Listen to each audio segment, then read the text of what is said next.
Program Jones and Company, and Mr. Tynes, I want to ask you, before I get to that big question I mentioned on the break, what is the relevance of the Senate in our country? And this is probably just to go back to our earlier conversation, but you've had people in the Senate, legendary senators such as Sir Gerald Cash and others. But now, when we look at it, it's become somewhat of a consolation prize for those who lose in general elections. What is the relevance of it? Is it just a rubber stamp, or how? No, the original reason for a second chamber, for the bicameral aspect of Parliament, Right. was that the upper chamber would serve would be made up of more senior people, more mature people who would bring a different aspect or different outlook on the legislation that's been passed by the House. Um, that's why in our constitution you can't be a senator till you're age 30. Now I think we have to look at that again because of the makeup of our people now. I think 49% of our people are under the age of 30. So I think in the Turks and Caicos Islands last week, there was a youth parliament, and the two representatives from the Bahamas, I probably being a little biased, but I think they were the two best. We had two wonderful young people representing the Bahama Islands. But another guy there, one or two of the people mentioned that, our constitutions in the Caribbean, we allow people 18 to vote for people, but they can't get now people to represent people until they're 21. Um, and then the same thing with the Senate, you got to be 30 to be a senator. I think because of the makeup of our people now, I think we have to look at that. We have to take a second look at that. From what perspective? I think we need more younger people in our parliaments You do? as representatives. Yeah, I think so. I see. Yeah, I Tell me think. something. Yeah. Why is Mr. Biden considered one of the best presidents, and he's broken all kinds of records? Who considers him that? Yeah, I was going to Yes, ask you no, the same yeah, question. yes. Many people consider him. On MSNBC? Yes, Well, many people consider Trump the best. No. When you look at unemployment, when you look at data, right? I'm not talking about garbage, right? When you look at data, when you look at employment, when you look at the real matrices that govern the country, right? Biden's administration has surpassed, right? Even President Reagan, all right? All right? So age ain't got nothing to do with one's ability to perform, all right? All right? The other day I was sick. The other day I got sick, right? I have a wonderful doctor who passed out 2 or 3 years, right? But I was an experienced doctor, all right? I was an experienced doctor, Mr. Tynes. I wasn't taking no chances with no rookie, all right? But you said I was your doctor before. The rookie was your No, doctor. the doctor, he's a good doctor, Oh, well, He's my NID doctor. When push comes to shove, right? I think we're talking about the apples and oranges here. No. You see, we have to separate, right? Experience from youth, all right? Well, I think young people could have experience. Oh, they do? The Bahamian guy who was on youth parliament, he's 27. But he already has a PhD degree. We got schooling. Many of us But got. he works now for the IDB. Wait. Many of us have academic qualifications, right? Right? Many of us have academic qualifications and never worked, right? Never tested those academic qualifications in the world of work, right? And I told you some examples the other day. I'm not going to call no name, right? Sitting when you and I were sitting, right? Yeah. That seems to be the trend in this country, all right? No. Appointing people to delicate positions with no academic experience, no expertise, no anything, right? and you wonder why certain things fall through the cracks. Yeah, I think we have to intersperse experience. Now you're with adjusting youth. you're adjusting Well, your no, I don't say everyone should be young. I no, never said that. you're adjusting your thinking now. I don't know if everybody should be young, but No. especially I'd have to agree with Mr. Enos when it comes to the delicate positions in terms of appointing someone or placing someone in a position where they're presiding over the parliament of the country because they wanted to from they were a child, or taking somebody in the office of the prime minister and putting them in charge of once again a sensitive area because during the campaign they were active. Those sorts of things have to stop.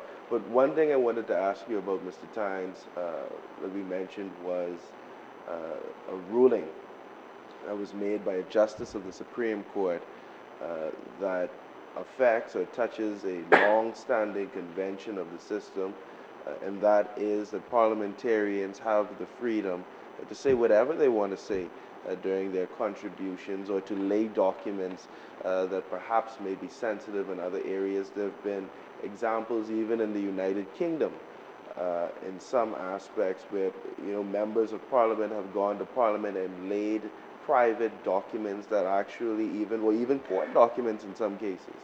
But there was a ruling, I think, that was damaging to that aspect of our democracy. And I believe it happened during your tenure as clerk as well. So what was your... Oh, yeah, I was there when that ruling that came down. I totally disagree and disagreed with it at that time. The freedom of speech quality in the parliament dates back to the bill, Normal controversy. no, the bill, Bill of Rights. Bill of Rights. In 1689. And I don't see, I think her ruling went against that. Members are, under our constitution, members are immune from what they say in the parliament. That's the first thing. And then and they're free to lay any documents they want. If they want to lay emails or whatever, they are free to do that. I think that ruling really, I don't know if it was ever challenged. As a precedent, it's dangerous, and I'll Yeah. tell you what happened. I don't think it should be left on the An books. administration came to power, and based off of politics, they made the decision, or the Attorney General made the decision, that they were not going to challenge the ruling. And then we went and made him one of His Majesty's counsels learned in the law.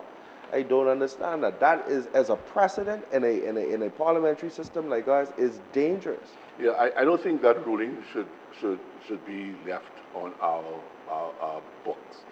I think it's really, this. I can go back to 1992. I don't know.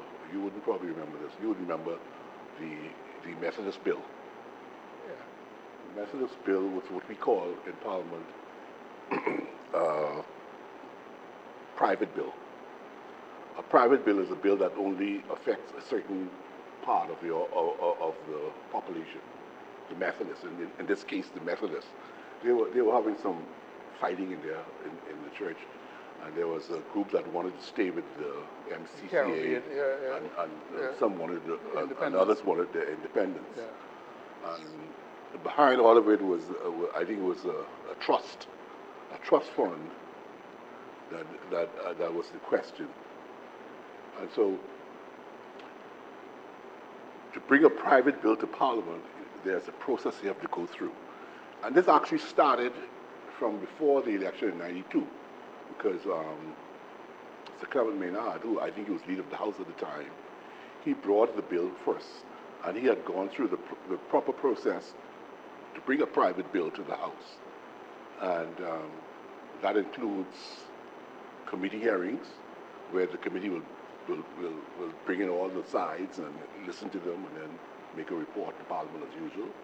And then there's also a requirement for them to advertise in newspapers that they want to bring this bill make this bill be enacted. And so that happened, but before it happened, the Parliament was dissolved. We had new elections. And I think when Mr. Ingham came into power, I guess he felt like the Parliament already had gone through the process, so he didn't have to do it again. And he just introduced the bill. And so the people who wanted to remain with the MCA, they challenged it in the Supreme Court. And the Supreme Court ruled that there's no basis for them to get involved with something that's before the Parliament. They are constitutionally barred from doing that. Right. So it was then appealed to the appeal court, and the appeal court supported that ruling that there's no basis for them to interfere with something that's before the Parliament. But then it was appealed to the Privy Council, and by and large, the Privy Council said that they agree that you can't ordinarily the court should not interfere in anything going on in the Parliament. But whenever it comes to the constitutional rights of an individual, then the courts are bound or have a duty to interfere. And I didn't agree with that ruling either. But and then they said I think they determined that it ought to be sent back to the Supreme Court, but that never happened. So you see, the courts are starting to make little inroads into this, into the freedom of speech in Parliament. I think the courts think that they ought to be the institution of last resort. I thought the courts did a wonderful thing recently with the citizenship thing. You know, okay. I don't know if you remember that. Yeah, you mean with the child of payment? Yeah. A payment man? Yeah. Yeah. I think, you know, especially as if it seems as if the country would not agree with a referendum. Because these things are politicized. Yeah, in the referendum they are politicized. And so but you know, there are a group of people who say that they don't think that the statute law is enough. They want it in the Constitution. These changes made in the Constitution, and the only way you can do that is through referendum. Yeah. But what I found in doing some research years ago is that there are some requirements for referendum in some of the other Caribbean countries. But say, that's like for Barbados. You know, Barbados just went as a republic. But they passed that law and other amendments in their constitution decades ago. Yeah. But they are doing the changes incrementally. But they don't have, there's no requirement for referendum. No. Once they get the necessary majorities in both chambers, then they can do it. I found that I think what happened in the Bahamas is that during our independence conference in 1972, even though the opposition in the parliament in Bahamas, they opposed independence at that time. Mm-hmm. But I don't think ideologically they were not opposed to independence. I think they just didn't want it to happen under the PLP at that time. But at the conference, they supported it. They supported the move to independence. You don't think they were against it ideologically? Ideologically? No, not the FNM. You don't think so? No, I don't think so. So saying independence, but what was the slogan? Not now. But not now. Yeah. That doesn't show any sort of ideological dissent from the issue. No. It just is saying not now. That's what they said, right? But you know. No, there were other. The time that we lived in at that time, right? All right. Bay Street didn't want to give up political power. Yeah, but they already lost political power by that time. Power. But there was there was some independents that went to the conference also, and they didn't oppose independence. But there was a group from Abaco. Abaco, exactly. who's actually led by Some an foreign fellow. extremist foreign fellow. Yeah, They went to London also, and they weren't invited, and they got the air of some of the British parliamentarians, and some of them opposed Bahamas going independent. They called Sir Lyndon everything but a child of God, and say the Bahamas wants to practice black nationalism. They said all these kind of things in the parliament. So so the cause of our independence was, I think it was generally accepted that it's going to happen, and there was the opposition to it after the initial thing. It wasn't there. you know, gentlemen. I go to national insurance to verify. Yeah, I think that's a Wait, disgusting. to verify, right? And I am blown away sometimes when I see the, the ethnic composition of the people in there who are verified, right? Some of them are my age, some of them a little older, some of them. But I also remember, as you said, right, how national insurance was demonized by certain elements in our society. All right? Demonized. Yes, All right?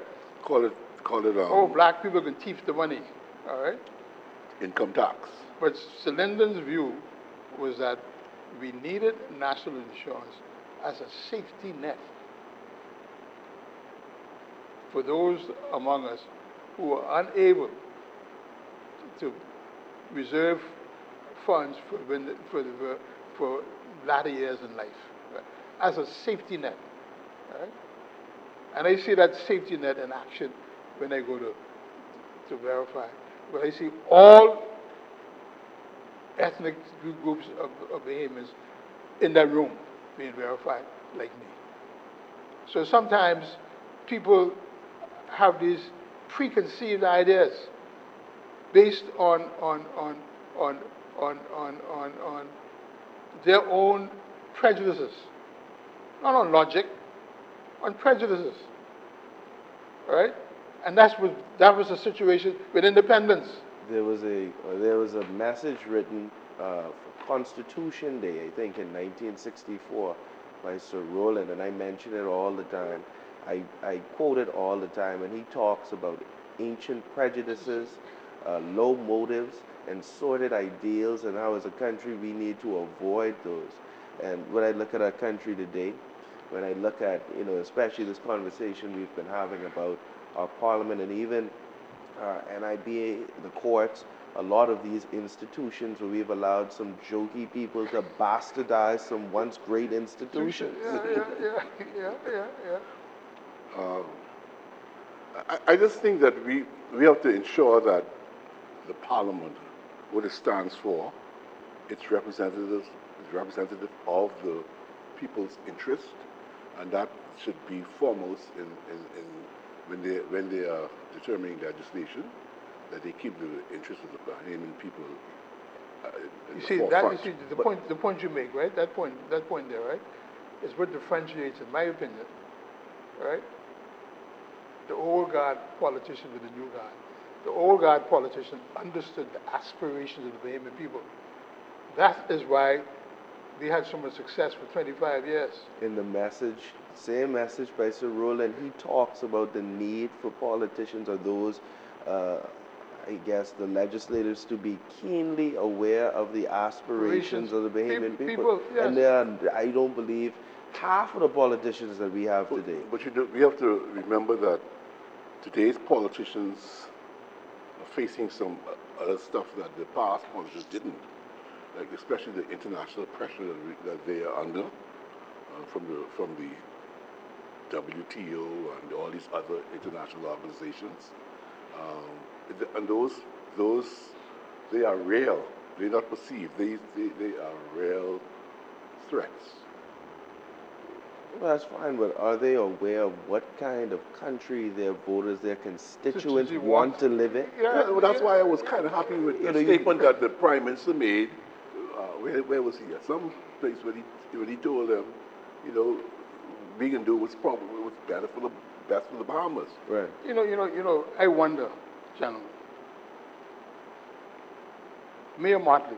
She does it all the time. Mayor Motley was very instrumental in connecting the Caribbean to Africa. All right?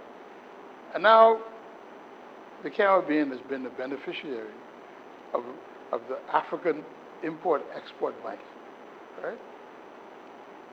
Which has made $1.5 billion available to CARICOM countries. This is from Africa, you know. The continent that we have been brainwashed into believing was the dark continent, all right? The dark continent, meaning not only dark people, but dark in knowledge, all right? And information. And outlook. Right. And a continent of no substance, right? All right? Now that same continent is making $1.5 billion available to us to help us, not Europe, not China or Japan, but Africa. All right? And when Jamaica and Trinidad and Tobago become part of the African Import Bank, they're going to raise it to $3 billion, all right, to help these countries which were abandoned by British colonialism, all right. But I hear nothing. I hear no talk about this, right? But I'm going to write about this in the Bahama Journal, Mr. We just have to hope that right? the That funding. this vortex of ignorance is so deep in our country, right? That people don't know or don't even notice the role Africa will play in our development. Yeah. I agree. That's an interesting point. But I just hope that whatever funding we get really goes to help the Bahamian people. Yeah, well, that's the national level. That's a politician. Yeah, but that's something we have to go through. I wanted to aspect of this bill I wanted to talk about. If I can go back to the original topic with, with the parliamentary service bill. You're the expert, man. No, I don't know expert on this. But no, I was looking at the emoluments for the payment for staff. Right. It just appears to me. I don't know. They're saying that the parliamentary commission would. It seems as if they have to find their own some revenue. I don't understand that aspect of the bill, and then the salaries of the staff, I think, is a little out of whack. Even the speaker's salary. The prime minister decided that the speaker gonna make X dollars. I'm not gonna call no speakers' names, right? I'm not gonna call no prime minister, but that was not based on no real equivalence with the public sector, right? One prime minister felt that, well, this fellow speaker needed X dollars to live off, right? He knows. Yeah, I have a problem with the. That's why these things concern me. That's why the money's paid to parliamentarians, I think, is off. Parliamentarians have, I think I said it on the program with you before, parliamentarians have not had a raise in salary since 1988. Right. I think that is disgusting, and that is idiocy. Yeah, Idiocy. but parliamentarians are weak. Because they don't. Yeah, They're weak. They find other ways to pay themselves, right? Well, I don't know. I I don't know, but I ain't going that far. We can talk about that a bit off here because we've come to the end of our program. Oh, but I can just try to finish this point. Sure. I see where a lot of the salaries are linked to the public service, which is okay. But I noticed that the salary to the clerk kind of out of whack. Um, the clerk is proposed to make some $80,000 to $90,000 a year, and I think that's up, above what the permanent secretaries Yeah, he make. should be paid at PS level, salary. No, but that's above the PS Yeah, level. it's above, yeah. It's above the PS level, and so that it looks like that was made in particular for that person, and also the qualifications that are included here for the office of clerk. Right. I think it starts off with you have to have 10 years of experience or be a counsel parliamentary or attorney. parliamentary experience, or you be An attorney. an attorney. That's what it means. I remember. I can remember when I did these qualification stuff years ago. The qualification to be the clerk, you needed a degree, a university degree. Now I don't. Years ago, the clerks in the Caribbean and in Canada and England and Australia were mostly lawyers. I think that is now changing. I think that I advocated for to have a degree in public administration, which I think is more relevant to the housework. Parliament ought to have a legal department with lawyers who are going to do all of this research and drafting for the Parliament. Right. That ought not to be the responsibility of the clerk.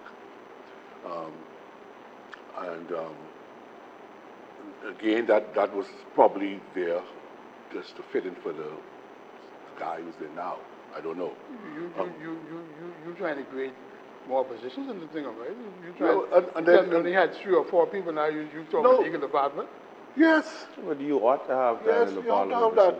have that. The Parliament ought not to. You're doing this thing seriously. If they want to make an amendment to this bill in the Senate at this point, they have to send this back to the law reform or whoever drafted this. Right. Whereas if the Parliament had its own legal team, the President of the Senate would write to them and say, look here, the Senate believes that this provision ought to be changed, this and blah, blah, blah. Why wasn't that included? What? You see, you all been agitating to this for years, right? I don't know. I can't say why. No, but you said you've been agitating for Yes, this for years, right? I think when I did a cabinet paper on it, I said that the Parliament needs its own. So legal. why was it excluded from then? I can't explain why it was excluded. I was not around the table,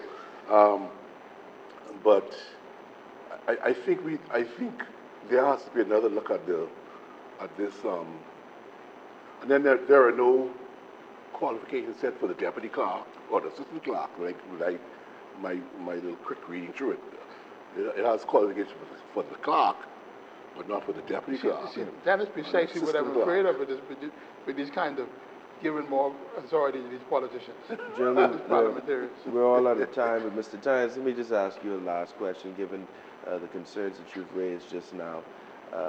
This bill in its current form, do you support it? Yes. Yes. In its current Generally, form? Given all of those concerns, but I think there, you you know, but there are some things. No, I you think sure you have to can't. You can't support it in the current form. I support. I support the structure of it. No, you support the intent. Yes. That's But what you support. I think there are some tweaking that needs to be done. But I support. I You support support the intent. I support Intent. because this is something that It's a good intention, I was fighting for. but there's some deficiencies in it. Yes. Yes. And I think the Parliament has a system where those deficiencies can be worked out. Right. Yeah.